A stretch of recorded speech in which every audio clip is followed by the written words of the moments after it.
ആകാശല്ലേ അങ്ങോട്ടേക്ക് പറക്കണ്ടാല്.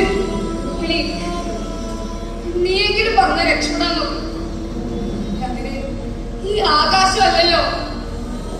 എന്റെ കാട് കത്തുമ്പോ, എന്റെ കൂട് കത്തുമ്പോ ഞാൻ ഇത്രയെങ്കിലും ചെയ്യട്ടെ. എന്റെ ഈ കുഞ്ഞിച്ചിറകൊണ്ട് ഞാൻ ഇനിയും പറക്കും. പുഴ തേടി കര തേടി. ഇത് കാണുമ്പോ ഞങ്ങൾ ഈ സങ്കടം കേൾക്കുമ്പോ